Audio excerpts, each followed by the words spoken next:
So we are continuing the topic of Aikyam, oneness. So in the last class, we entered this core topic and we saw that the original consciousness was being reflected in the microcosm as the Jivatma and in the macrocosm as the Paramatma.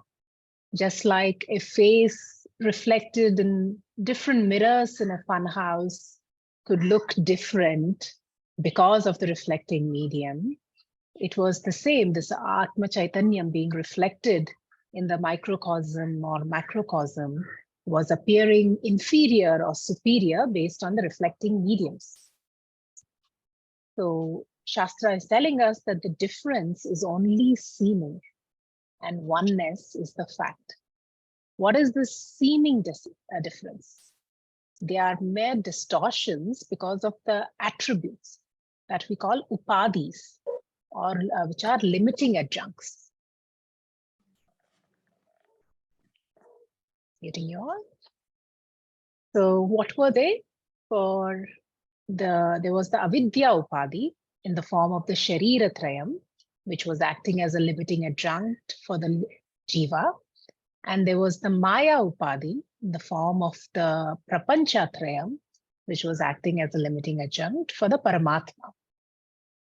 So Shastra told us, avidya upadhi sannatma jiva iti uchyate. Maya upadhi sannatma paramatma iti uchyate. So Brahman plus the avidya upadhi is jiva. Brahman plus maya upadhi is equal to Ishvara. So if you remove the upadhis, you are left with the attributeless Brahman. Vedanta wants you to inquire beyond this superficial differences and understand the essence. You may think I am but a tiny wave in the ocean, but in the grand scheme of things, this body-mind-sense complex is as temporary and as transient as that wave which emerges and fades. You don't die with this body, you always survive. Vedanta wants you to stop being confused with these distortions. Stop identifying with this Thula Shariram and the Sukshma Shariram. Because if we don't stop clinging to these distortions, samsara will never end. It's natural to have some objections at this point to what is being said, and one objection is being given in the next prose, which we will chant. You can unmute yourself.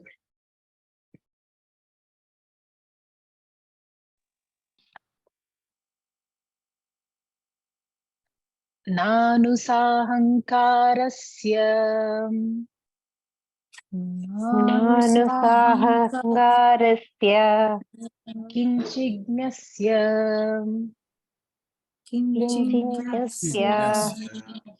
jivasya nirhankarasya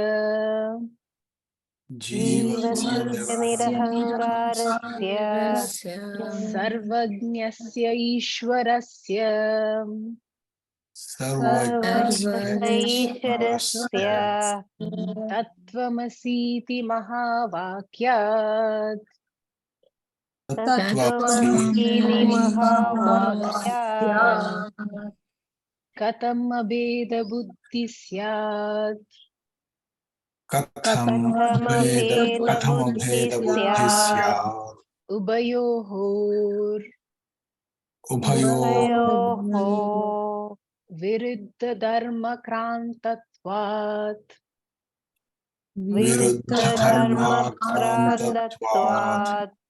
Thank you. It says here nanu in opposition to what is being said, but katam, how? Syat abeda buddhi, can there be the knowledge of non-difference? Jivasya, between the jiva, the individual, sahankarasya, who has the I notion, endowed with this strong ahamkara. The student is referring to his own strong sense of I-ness, the attributes he relates to what he thinks makes him different from others. We might think of, we are so used to thinking of individuality being something special, but it is also a limitation posed by the ego. We all think we have this unique story. I was born on this day. I grew up here. I went to this particular college. I have these particular characteristics. But these are all also limiting adjuncts. So kinchignesya, who's of limited knowledge. We think I'm of limited knowledge. There are so many things in the world I know nothing about.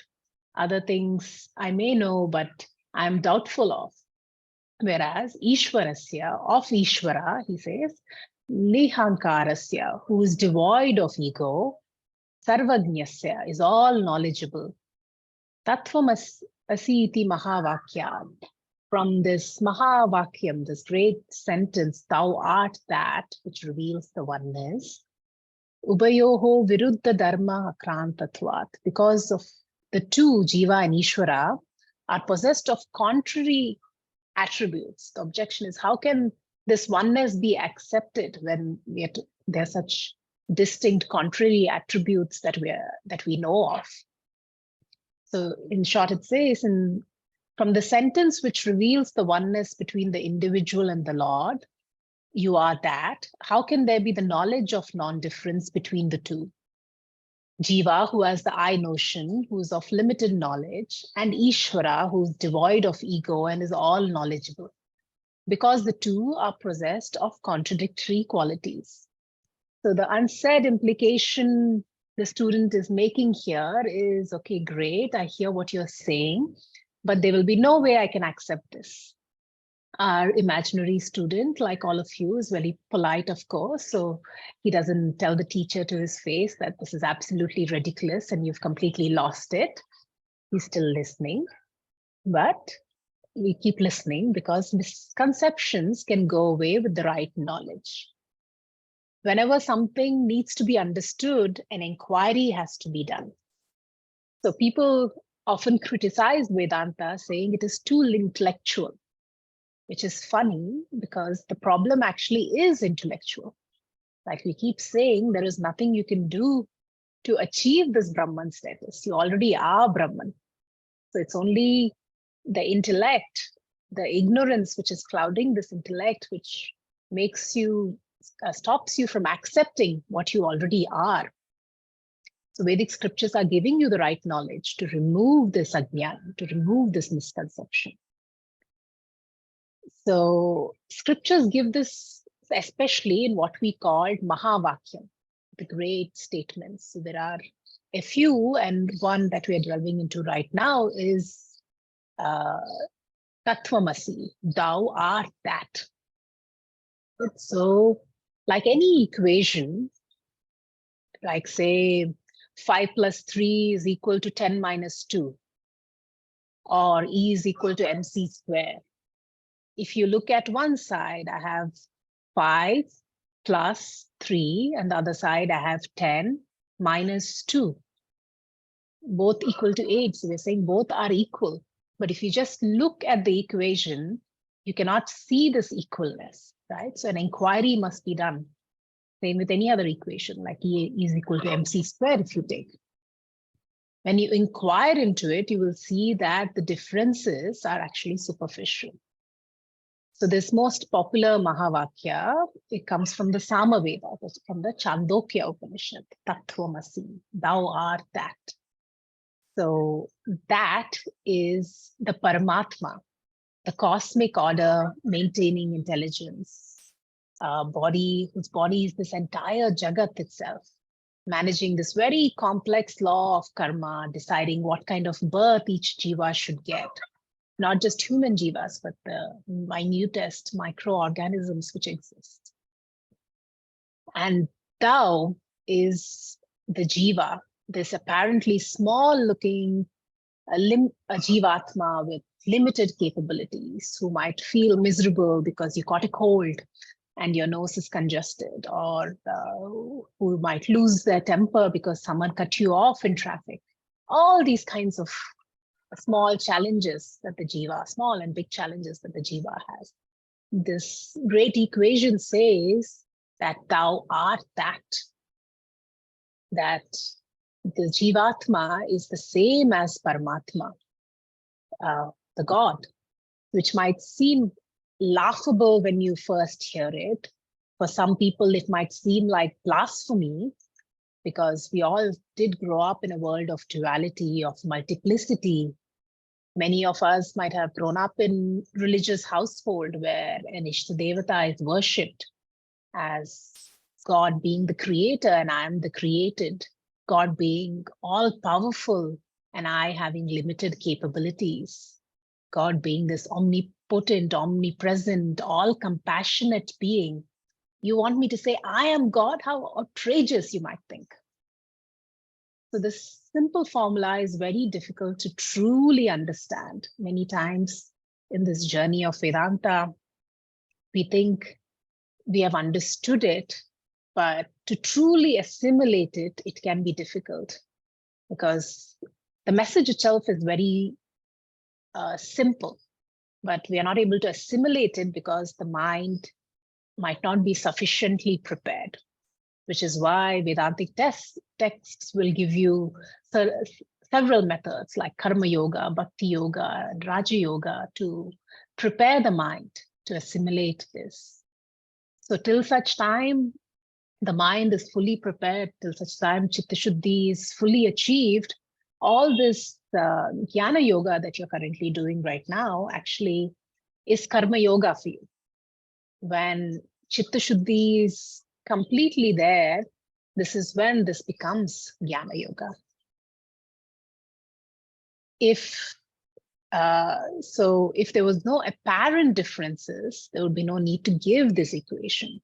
The author is now explaining the equation of oneness and how it is actually the implied meaning that we will look into. So on your page 819, continuing. Iti chenam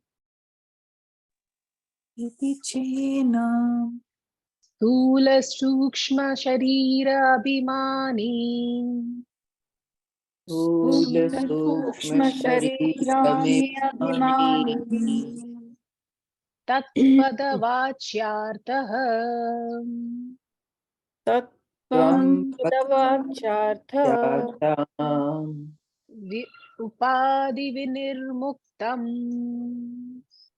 उपाधिनिर्मुक्तं Samadhi Dasha Sampannam समाधिदशसम्पन्नं Shuddham Chaitanyam शुद्धं शुद्धं चैतन्यं चैतन्यम् Tvampada Lakshyartah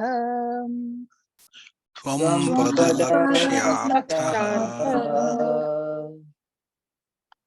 So the text is now introducing two terms called Vachyartha and Lakshyartha, which we will look into right now. So why do we speak? We speak to communicate. We use words to give meaning to what we want to convey. And every word reveals a certain meaning. Every padam reveals a padartha.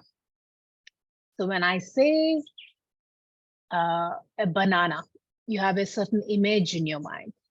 If I say, bring me the banana, you know what to bring me, right? So this object is Vachyartha, which is the primary meaning or the dictionary meaning, which comes to your mind when a certain word is said. Often we use words to convey only part of the object and not the whole object. So when I say I am sitting here, I'm referring to the Stula Shariram, right? And it could also mean the Sukshma Shariram or the Karna Shariram. So the I could refer to the three bodies. And now we know it also refers to the OC, which also pervades the three bodies. So when I say I'm feeding the baby, you know that I'm not using my whole body to feed the baby. I might be using my hands to feed the baby, right? And when I say I'm feeding the baby, you know that I'm feeding the baby through its mouth. So I'm saying the word I and I'm saying the word baby, but in this context, I only mean part of me and part of that baby. Right? So you know what I mean from what I said. Or when I say I am angry, I'm not, which part of I am I referring to? I'm referring to the mind, which is experiencing an emotion of anger at this point. So in all these cases, we automatically, from what I said is being the Varchyartham, we automatically take the Lakshyartham, the implied meaning of what I actually said. So secondly, the first was sometimes we use words to refer to only part of what is being said. And secondly, meaning of the word we say can be literal or figurative. If I say I'm eating a banana, it is, you will understand that I have discarded the peel of the banana and I'm eating just the inside flesh of the banana, right? If I go to a restaurant and tell the waiter, bring me a dosa, the waiter will come back with a plate of dosa with the sambar and chutney on the side, right? So he knows what I meant. So most of us, the intellect does this very quickly, very immediately. This filtration of Vachyartham to Lakshyartham. First, it applies the Vachyartham, and if the Vachyartham doesn't fit, then the Lakshyartham gets quickly applied. This is something our intellect learns to do. It's now so ingrained in us, we might not realize it. When you observe kids, that you'll see that they're still learning this kind of process of converting the Vachyartham to Lakshyartham. So I remember when my kid sister, when we were very young, was, my grandma said, she was eating something, my sister, and my grandma said, Sinkulo padesira, which in Telugu literally translates to go drop this in the sink. And a minute later, we all hear the crumbling of the plate in the sink, because my little sister took it very literally and she went and dropped the plate in the sink as she was instructed. So that refinement power had not yet developed in this very young child at that point. But over time, our intellect does this very quickly. There's so many examples like this that we use in language, right? So we might say, she's a saint, or he's a ninja. We're not saying the person literally is a ninja. We're talking about certain abilities that he has, maybe quickness of feet and so on. So an intelligent listener will do the necessary filtration and take the appropriate meaning as per the context.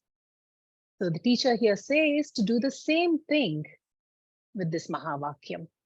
Take the implied meaning, apply this Lakshyartham to that Tattvamasi. So when we look at this Tattvamasi and the two sides of the equation, what do we have? We're saying Jivatma is equal to the Paramatma. So in the Jivatma side, you have the Shariratrayam, the three bodies, and the OC pervading it. And in the Paramatma side, you have the Prapanchatrayam, and again the OC pervading it.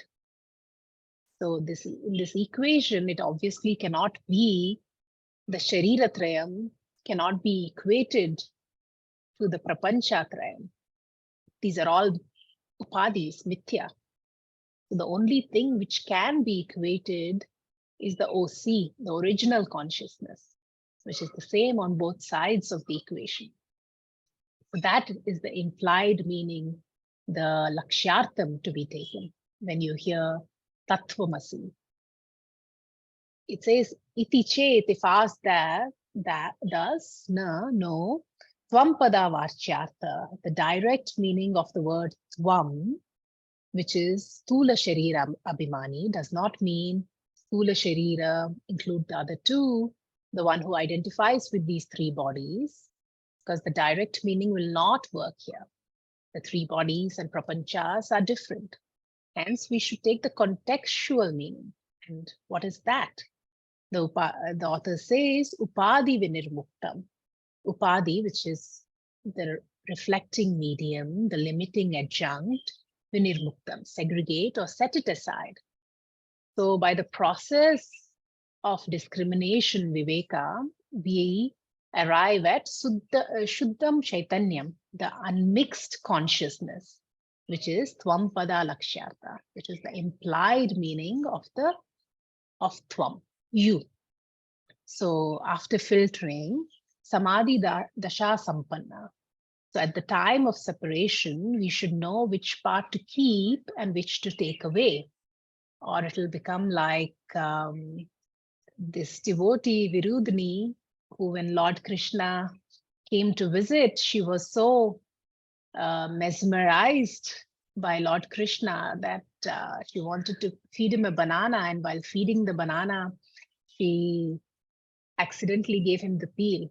The Lord, of course, ate it up, but we should know once when discarding what to keep and what to discard away.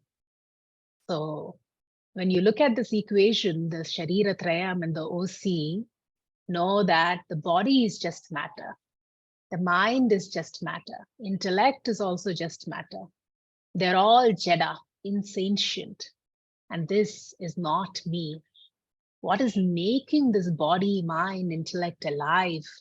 The original consciousness, which is doing that, that is me. So this prose we just looked at in short says, if it is so, if that is your argument, no, there is no real difference. The immediate meaning of the word you is the one who identifies with the physical and subtle bodies. The implied meaning of the word you is pure consciousness, the one who is free from limiting adjuncts, the one who obtains during the experience of subject-object resolution. Therefore, in the Vachyartha, what is said, there is Veda, there is difference. But in the Lakshyartha, there is no difference. So if you remove the Upadi, we saw that there is no difference. The difficulty part is in this removal right now that we're talking about, it is again a figurative separation, not an actual separation. For example, if I tell you, imagine a red hot iron ball, right? So an iron ball which has been kept in the fire and now it's red hot. If I want to, what exactly is the iron ball there? If I ask you, if I want you to give me only the red hotness which is existing in the ball, can you give me that? You can't, because the color and the heat are now intrinsic to the ball. The only way this heat principle can be observed is through the medium of the ball. I cannot separate it from the ball and still have it as an individual thing. So similarly, this original consciousness is completely pervading the three bodies. So if I want to just perceive this original consciousness, it's not possible to do so without the medium of these three bodies. So it is a tough thing. It's also tough to accept this because we cannot separate this original consciousness and observe it differently.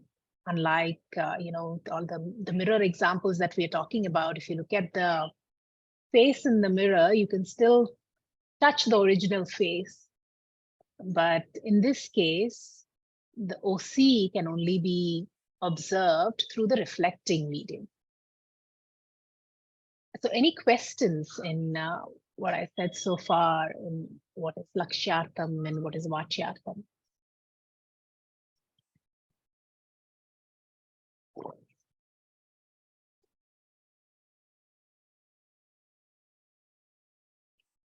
So I also want to say we have a few students who joined us more recently or through part of the text. And we still encouraged you to join. It's quite natural and expected if you might not be getting everything that I'm saying because there was a sequence to this text, and that's okay. This text often needs to be done a few times. So we will be doing, as soon as I finish this particular batch, I will be starting another batch. So if you've started from the middle or later part of this text, I would encourage you to join the batch again. And for now, if you don't get certain things, you can still ask questions, but maybe keep it towards the end of the class after we're done with the main section. Right. So we can continue. So we're talking about how it's not possible to perceive this OC without the reflecting medium. There are times we are a bit freer from this upadhi, right? Like such as in deep sleep state, where there is no duality which exists, or in those brief moments of absolute pure joy, what remains is that pure consciousness alone. And that pure consciousness is the implied meaning of the lakshyartha of the word tvam. So when I say tattvamasi, thou art that, I'm not referring to your body, your personality sitting in that chair there. I'm referring to you, that pure consciousness. And what you have to assimilate from that is aham brahmasmi, that I am that pure consciousness. The superficial nature is what we call ahamkara. The real nature is atma. So shifting from this ahankara to atma is the spiritual journey. Realizing that we are not human beings requiring a spiritual experience. We are a spiritual being temporarily having this human experience. That is the assimilation which has to happen. The author continues. Evam, you can unmute yourself.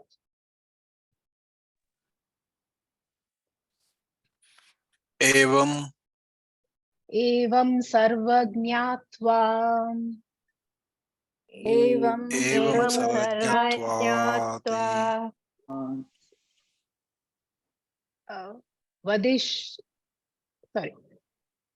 Adivishyas. Sorry, I have muddled up something here. Vivishishta. Oh yeah, Vivishishta. Yeah. Can you chant that for me, please? I seem to have muddled up my. Evam sarvajñatvádi vishishta ishvaraha tatpadavachyarthaha.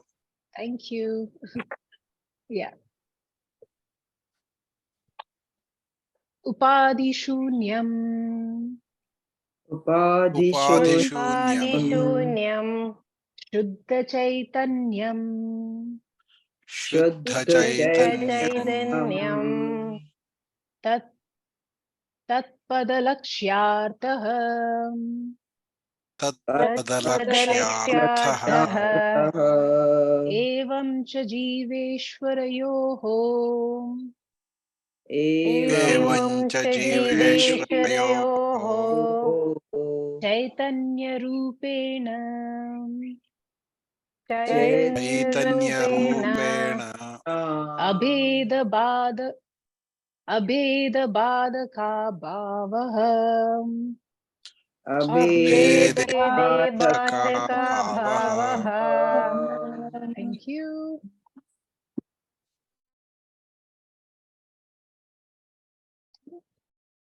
It says, Evam, in this manner, Ishvara, the Lord, Sarvajavadishvishta, one endowed with omniscience, which includes the four entities that we talked about, the three prapancha that in the diagram we saw in the last class, we labeled RM4, 5, and 6, plus the OC.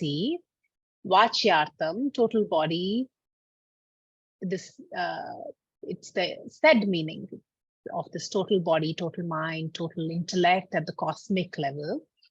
Lakshyartham, but in the context of the Mahavakya, we should not take the total Ishvara, this Ishvara that we're talking about. We shouldn't take the three prapancha side of that equation, right? Because the Stula prapancha is again Jada, the Sukshma prapancha is also Jada, and the Karana prapancha is also Jada. The implied meaning of Paramatma or Tat is again only the Shuddha Chaitanya, the pure consciousness. The consciousness which is undistorted by all this reflecting medium. The author concludes the verse by saying, Evam cha, in this manner, Chaitanya Rupena, in the form of the original undistorted consciousness, Jiveshwarayoho Abheda. There is no difference between Jivatma and Paramatma. And Abheda, there is no difference at all. So just like my face may look distorted in different mirrors in a fun house, but the original face does not change at all, right? You can put things, you can draw some marks on the face in the mirror, but it does not do anything to the original face. So just like that, the distortions of the Jivatma and the Paramatma are temporary, incidental and apparent. The original consciousness, the Atma, always remains the same, always remains unchanging. The face appears different because of the different mirrors, but it remains the same. It does not undergo any change itself. And it exists even if there is no mirror to reflect it. So that consciousness you are. Author says, Badaka Abhava. The contradiction is absent. No contradictions exist. So you can say, I am God, if you are referring to the original consciousness. This is called the Mahavakya Jnana Aikyam Jnanam.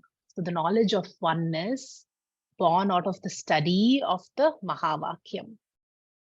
So with this, we're concluding the fourth topic of Aikyam, which is, like we said, the central topic of Tattva Bodha and indeed of all of Vedanta. We will keep coming back to this topic as we study Bhagavad Gita and other texts in details, because like we said, it's a simple message, but a bit hard to truly assimilate. Any questions on the whole Aikyam chapter so far? Let's spend some time on that.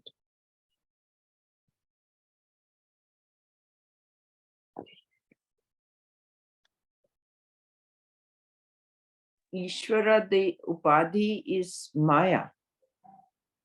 Yes. And Maya is everything that's visible.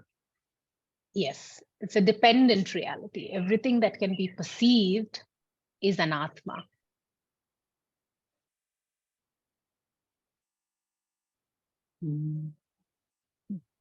I know So it seems for the individual Jivatma, the Sthul Sharir, what is visible, the Sukshma Sharir at the micro level. Mhm. And macro level, what is it? So at the macro level, Mm. yeah, we looked at, were you there in the last class when we were looking at the diagram at the micro? No, I wasn't there, but I listened to the recording. I mean, it's never the same.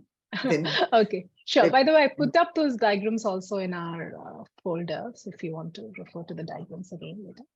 So at the macro level, we're talking about this entire Jagat, right? So the Prapancha, so the Stula Prapancha, which is this gross world that we see, and the Sukshma Prapancha, which is, we saw Hiranyagarbha and Virat, right, and Antaryami. This and the Karana Prapancha was nothing other than the unmanifest Maya. So just like we have these three bodies that we talked about in details, we can look at the Prapancha Trayam also. So, but again, when we say everything that we see is mithya, remember that always keep in your mind the three levels of reality. Right. So when we're talking about the vyavaharika, the transactional level of reality, that is when we would say that this Brahma Satyam Jagat Mithya. So there is still duality at the vyavaharika level from that angle. But when you go to the Paramatmaka Satyam, the absolute level of reality, we say Sarvam Brahman. Everything is Brahman. So what happens to a Jivan Mukta, an enlightened person, which actually is the next section we will delve into further, the perception of duality does not disappear.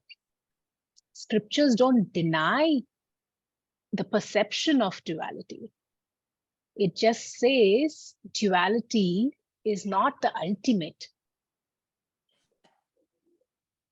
So the oneness is the fact and duality is the perception. बहुत मुश्किल है. So we keep studying till we can assimilate that. समझ भी आ जाए तो मानने को मन तैयार ही नहीं, मतलब मानने को मन तैयार भी है, but somehow it doesn't. So that's the bit the of challenge. the Chitta Shuddhi that has to be worked on, so that this knowledge can be assimilated. So, Veerji, can you ask your question? It's not clear from the chat.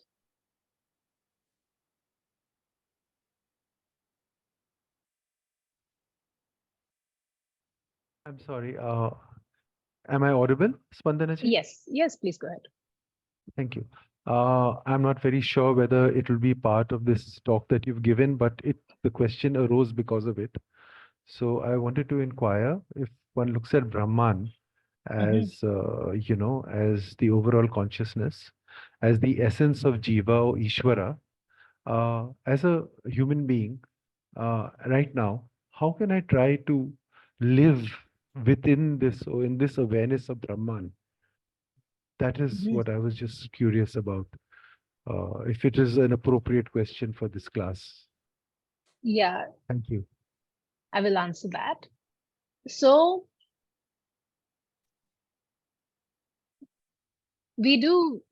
Shastra is taught in, to assimilate this, there is 3 levels. So first is Shravanam, that you're doing right now.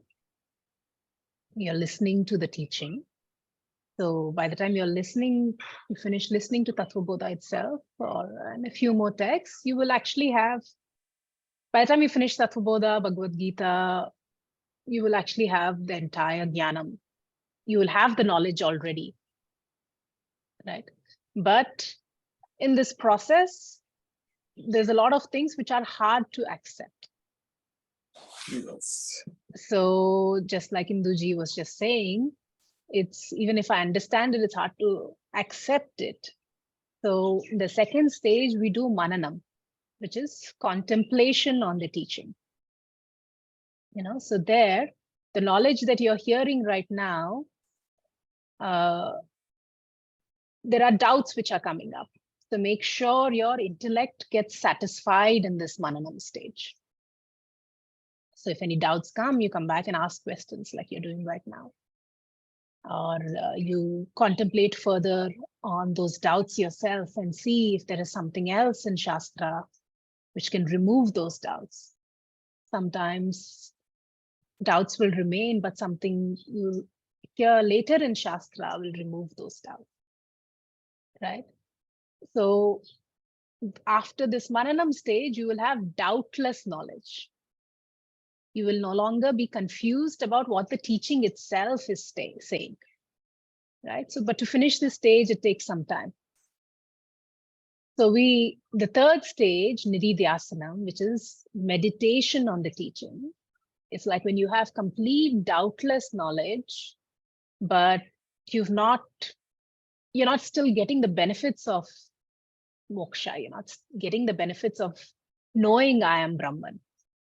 So that's when you start meditating on I am Brahman. So what are all the qualities of Brahman? I am that, but we typically advise that you wait till chapter 6 of Bhagavad Gita to do the Nididhyasanam part. Because that's when the process of Nididhyasanam will be explained in chapter 6. And then you will also have enough knowledge to actually meditate on the teachings, really understand that I am Brahman. So at this stage, you can contemplate on the teachings definitely, and remove the doubts that you might have referring back to the teachings. So that meditation will come, the Nididhyasanam will come naturally after you progress a bit more in your shastric study. Otherwise, if you try to overreach before sufficient jnanam is there, it can end up with a bit of spiritual bypassing. A problem you see with a neo-Vedanta these days, or even you see a non-Sampradayic teacher giving you certain knowledge, I don't know if you've come across a lot of neo-Vedantians, but people will walk around, hearing no mind, I'm not this mind, I'm not this intellect, and if you don't fully understand what that means, like we are delving into it right now, step by step, and what do I really mean? I am not this mind. So if my arm gets cut, should I not take care of it? At this Vyavaharika Satyam level, I must absolutely take care of this body. That's not what is meant by, that's not the lakshyartham of I'm not this body. And when I say I'm not this mind, I cannot go around not making any decisions and all that. That's not the lakshyartham, right? So if we try to meditate on the teaching too early, such problems can arise. So at this stage, you can do more contemplation to remove any doubts you have about what the teaching is saying.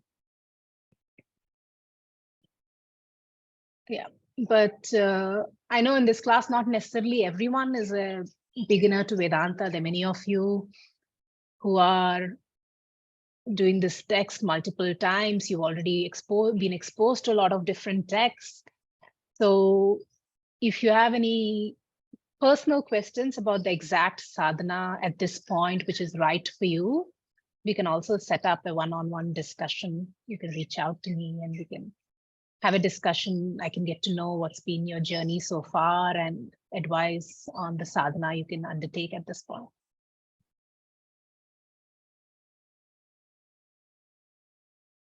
Thank you. Deepaji, you have a question? Yeah, thank you, Spannaji. I can very well relate with Jeev Avidya, but I cannot understand how come Ishwar is Maya. Ishwar is the ultimate thing.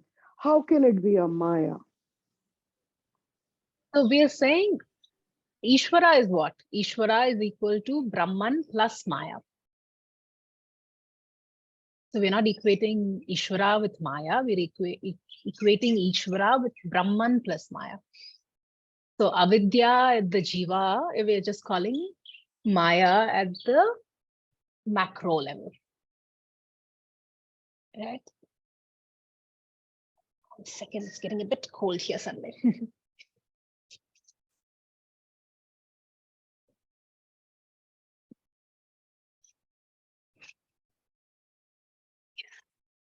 So, yeah, so we're just saying, what is Maya? Maya is just a dependent reality. So we're saying Ishvara is also not the ultimate reality. Yes, he has this, what we're referring to Ishvara is this, combined power of intelligence, of creation, everything, who's letting this world function. But what is Brahman? Brahman is akarta. Brahman is not a doer. So Brahman is not actually creating anything. So it's like, to give you, again, all examples have limitations, but to give you an example, the sun is shining, right? And in the presence of the sun, plants are growing. But is the sun doing anything there? Sun is just there, and because of the mere presence of the sun, all these other activities are happening. But so we use these separate concepts of Ishvara and Brahman to remove the kartritvam, the doership from Brahman. So whatever is this, is maintaining this cosmic order of things, we call devatas, we call Ishvara, so that we have something to worship. So when I say I am everything, or the Lord is everything, the first bit, I am everything, is the knowledge. And the second, the Lord is everything, is bhakti. And bhakti is a wonderful thing to have, because bhakti will also purify your mind. There is no surrender without knowledge. And you have to, we have to appreciate, we can appreciate how everything that we see around us functions so beautifully, so smoothly, right? So all these planets moving in fast motion without colliding with each other, all this law of karma being perfectly balanced. All this is this kind of greater intelligence, which at the stage we are in, we can absolutely worship. So even enlightened beings still perform bhakti. So even knowing that, again, there's different paths, right? So knowing that I am this original consciousness because of which everything exists, but I can also, so for a jnani, bhakti is towards the self. But bhakti requires duality. There needs to be a worshipper and an object of worship. So we talk about the concept of Ishvara till our minds are ready to be able to appreciate the one who's maintaining this cosmic order. And from there, because of that bhakti, the mind will, because of bhakti and all the other sadhana, the mind will eventually get prepared to be able to accept that there is actually no duality. So duality is actually goes at a much later stage in this journey of Advaita Vedanta. Does that answer your question? I think I have to attend one more session with you to understand the whole thing. You have to attend a lot more sessions, probably. Yes, Yeah. I've already done 3, but it's going beyond my. Oh, yes, you're very, very early in the journey. And I think you've not heard the first part of Tattva Bodha, so it's definitely. No, I have done that. This is the 3rd time I'm attending. Oh, I see. Okay. But still, everything is going beyond my. I need more time to understand more things. Thank you very much. Yeah, it will come. Contemplate on it though, and So you have, if you notice, you have the same questions that the student had, right? And then there were certain answers given there. So contemplate on that teaching and try to remove some of these doubts. I've got a question, Spandanaji, a slightly different topic. I will come to you, Nagaraji. Shubhada ji had her hand raised. Yeah, thank you, Spandanaji.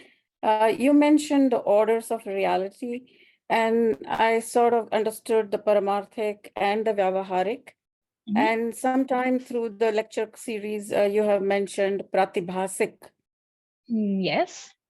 So I am not 100% clear on what the difference between Vyavaharik and Pratibhasik would be. Right. Sure. So Pratibhasik, one example is your dreams. So all the dreams belong to the realm of Pratibhasik Satyam. Right. So when you're dreaming, that dream world only exists for you. And it can cause you suffering or pain to you alone, right? Because of what you experience in the dream. So the whole dream world belongs to Pratibhasik Satyam. But also in this world that I see, say, take this object. So you might look at this object and someone might look at it and think, wow, what a great tool to have. I'm able to, call my mother at the other side of the world with this. I have all this information on my fingertips and all that. And another person might look at it and say, this thing is enslaving me. Look at me, I'm in this beautiful place and I'm stuck to this. I can't get anything done these days without this phone.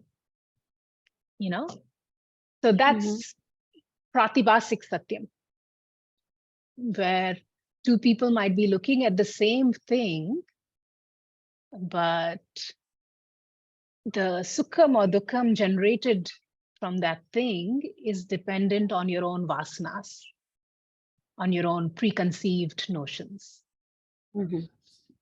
So we say there is no, we'll talk about this in the next bit again, next part of Tattva Bodha again, but this world that we see, which is Ishvara Shrishti, there is no samsara in that.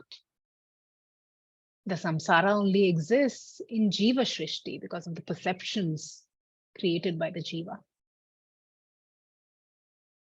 So Pratibhasik Satyam is the relative level of reality, right? So it can be the realm of dreams or anything which is relative to you. But Paramarthik Satyam is a shared experience. So the fact that there is a mountain behind me is a shared reality that everyone can accept. Right. So that's Paramarthiks. Thank you. Thank you. Nagarajji. Thank you, Spandanaji. It's about Maya. In the initial part of Jagat Ki Utpatti, Brahmashraya Sattva Rajas Tamo Gunatmika Maya Asti. So there it says Maya was there at the beginning. It was Anadi. And that depends upon Brahman for its existence. And that's what gives us all this illusion of Dvaita. Whereas in Bhagavad Gita, Bhagavan Shri Krishna says, Maya is actually created from me. It is a small part of me. It's an inferior energy of Krishna. So so there Maya is actually created by God or Ishvara. Here Maya is actually present along with Ishvara. So when I say Ishvara, I'm talking about Brahman or whoever is the ultimate original consciousness. So words have their limitation, right? So in Bhagavad Gita also, you won't find any verse which will negate the anadiness of Maya. So Sometimes words, it might have been translated as created for me, but we have to understand it again as dependent on me. So Maya is Anadi. There is no clash with between Tattva Bodha and Bhagavad Gita there. Maya always existed, but it is dependent on Brahman.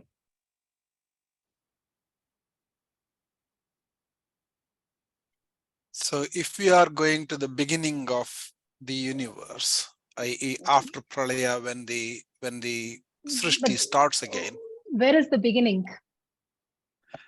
after Pralaya, there has to be a beginning.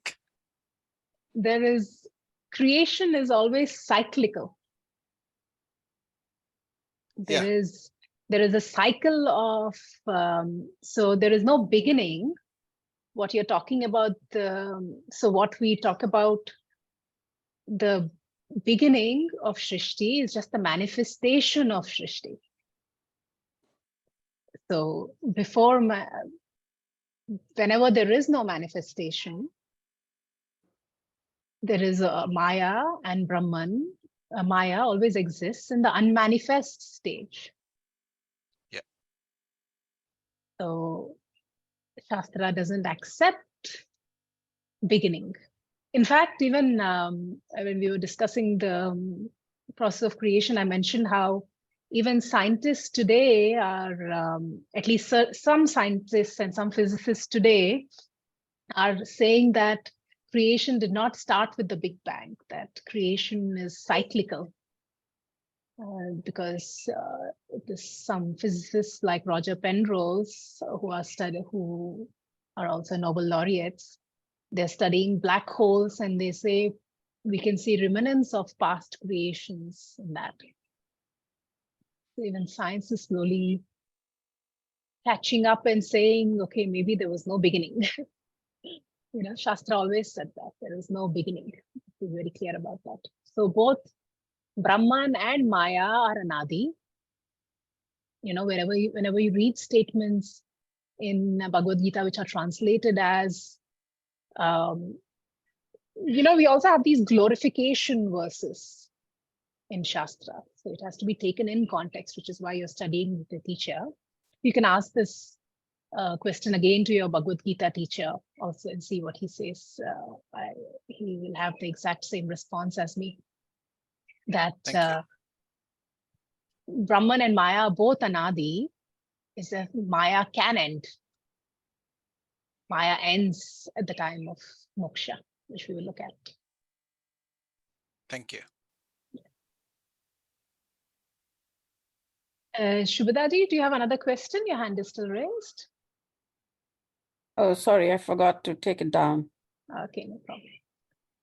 Any other questions? Otherwise, we can end with, oh yes, before we end, I'm afraid I will have to take a 2-weekend break for our classes, because I will be going on a 2-week meditation retreat.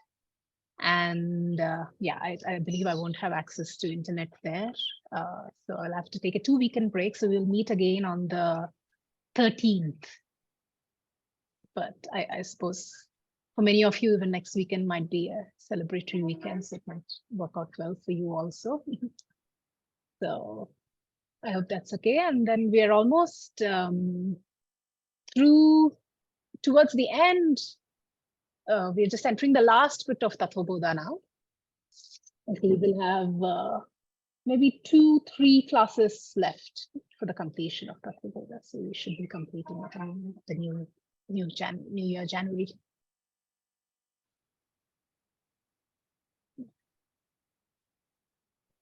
Okay, if there are no other questions, we'll do the closing prayers, and I'll put this message on the group as well. Om Purnamadah Purnamidam Purnat Purnamudachyate Purnasya Purnamadaya Purnameva Vashishyate Om Shanti Shanti Shanti Om Shri Gurubhyo Namaha Om Tat Sat. Om Tat Sat. Okay, Om wishing Namah you all a beautiful holiday season. Wishing you Merry And New Year. Christmas and Happy New Year. See you all in the new year. Happy New Year to you. Happy New too, Year. Spandana. Thank you, Spandana ji. Happy New Year. Spandana.